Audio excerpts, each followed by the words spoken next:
আসসালামু আলাইকুম রহমতুল্লাহ। এই রমজান মাস এসেছে। কেউ এ রমজান উচুলায় সারা বছর শান্তি পাবেন। মৃত্যু ব্যক্তিদেরকে আল্লাহ তাআলা শান্তি দিবেন। আর কারো রমজানের উসুলায় আত্মীয় স্বজনদেরকে আল্লাহ তাআলা কষ্ট দিবেন এবং নিজের রোজার আমলও ধ্বংস হয়ে যাবে। এই দুইটার পার্থক্য কি জানেন? জানতে হলে শুনুন।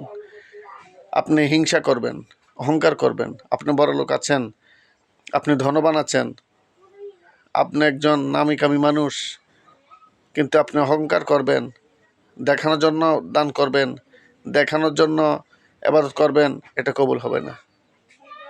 আপনি যদি লোভ হিংসা অহংকার থেকে মুক্ত থাকতে পারেন তাহলে তাহলে তাহলে আপনার আমল কাজে আসবে। যদি আপনি হিংসা করেন গরিবদেরকে, আপনার এই দান কবুলে আসবে না। আপনি লাইন ধরাইয়া তাদেরকে দান করবেন, তাদেরকে কষ্ট দিয়ে, তাদেরকে বেইজ্জতি করে, তাদেরকে অপদস্থ করে 2-4 টাকা দিবেন, এটা দান হয় না। প্রত্যেকটা এলাকার মুরব্বীরা, বড়লোকরা, আপনারা তাদের কাছে যেয়ে গরিবদের কাছে দান করা উত্তম।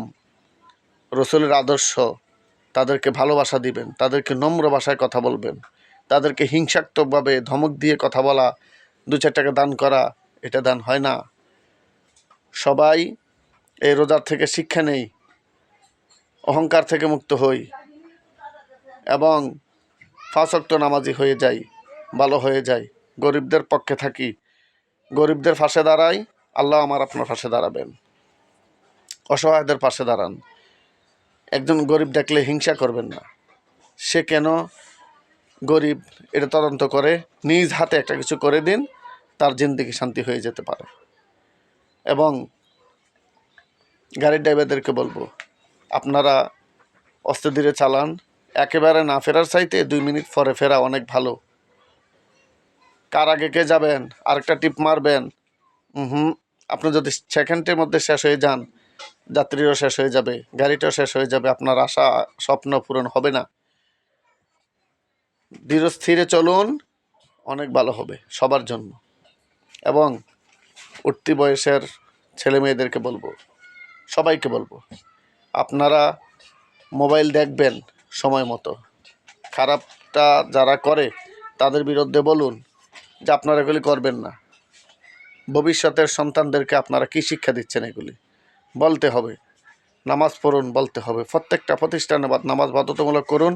সন্ত্রাস, বেপরদা, রাহাজানি, ধর্ষণ সব বন্ধ হয়ে যেতে পারে। আমি আপনার যদি বলি তাহলে আরেকজন করতে পারে। আমি আপনি আমল করলাম কিন্তু আরেকজনকে বললাম না, তাহলে এই আমল কবুল নাও হতে পারে। আমার দ্বারা যদি আরেকজনকে বলা হয় তাহলে মনে করতে হবে যে মনে হয় আমারটা কবুল হতে চলেছে।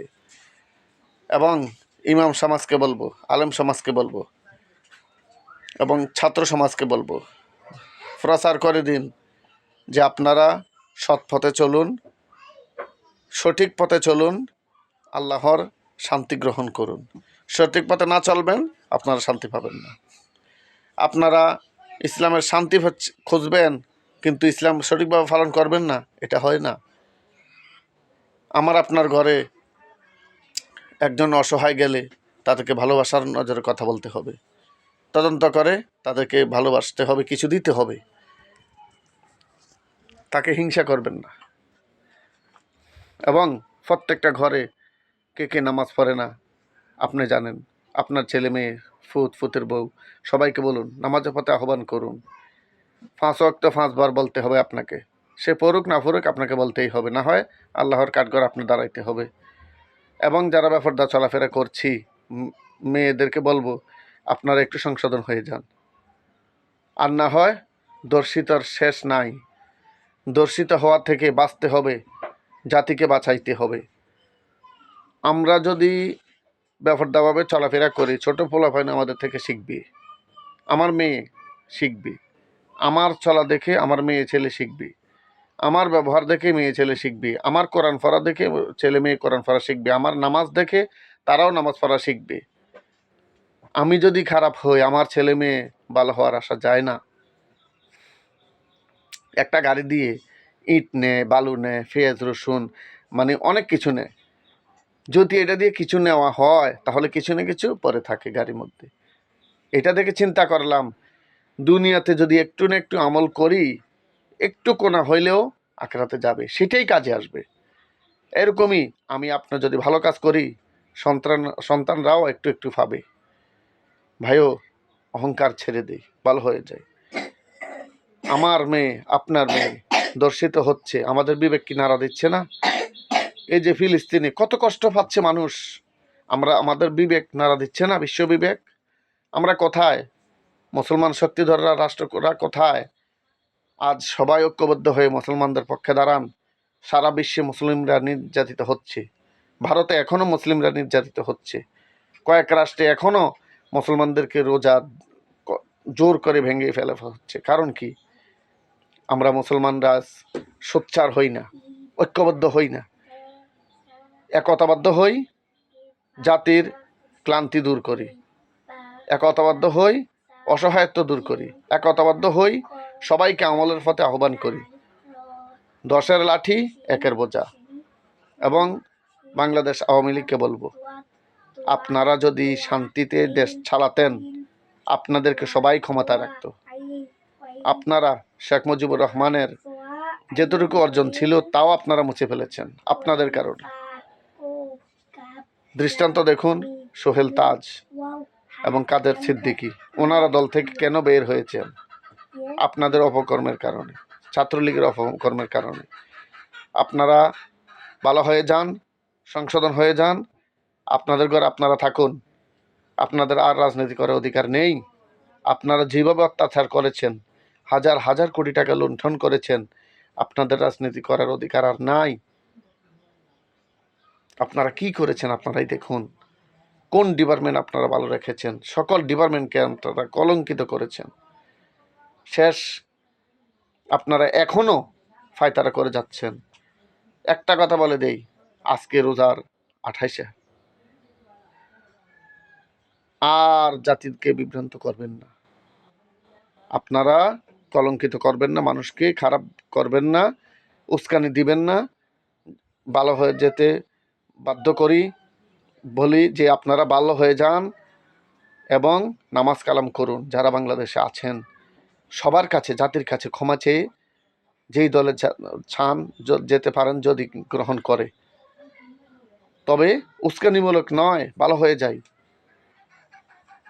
এখন এবং আরেকটা জিনিস, সকল রাজনৈতিক দলদেরকে বলবো, আপনারা কারো প্রতি হিংসাত্মক কথা না বলি, যদি কোনো সমস্যা দেখি মিটিং ডাকলে বসবে এবং বসেনও। প্রত্যেক দিন এমন হয় না যে বসে না, প্রায় দিনই বসা হচ্ছে। যে কোনো সমস্যা আমরা বৈঠকে সমাধান করব। উস্কানিমূলকভাবে অমুক খারাপ তমুক খারাপ এভাবে বললে জনগণ বিভ্রান্তিত হয়ে যাবে। আমরা ভালো হয়ে যাই, নেত্রীরাও ভালো হয়ে যাবে। নেতারা ভালো হয়ে গেলে কর্মীরা অবশ্যই ভালো হয়ে হতে বাধ্য। মা বাপ যদি ভালো হয়, সন্তান ভালো হতে বাধ্য। আবারও বলবো, ব্যাপারটা বন্ধ করুন। সন্ত্রাস, রাহাজানি সব বন্ধ হয়ে যাবে। একটাই কথা, আপনার মরহুম ফজলুল করিম পীর সাহেব চরমনায় বলে গেছেন, যদি ব্যাপারটা বন্ধ হয় তাহলে সন্ত্রাস, রাহাজানি, দুর্নীতি, ইফটিজিং, ধর্ষণ সকল কিছুই ধ্বংস হয়ে যাবে। সন্ত্রাস বন্ধ হবে আমার আপনার কারণে, সন্ত্রাস চালু হবে আমার আপনার কারণে। ভেবে চলুন, হুঁশের মাইর নাই। সবাই সবাইকে শেয়ার করে দিবেন। আমি লাইকের জন্য আপনাদেরকে লাইভ দিচ্ছি না, আমি লাইভ দিচ্ছি সংশোধন হওয়ার জন্য।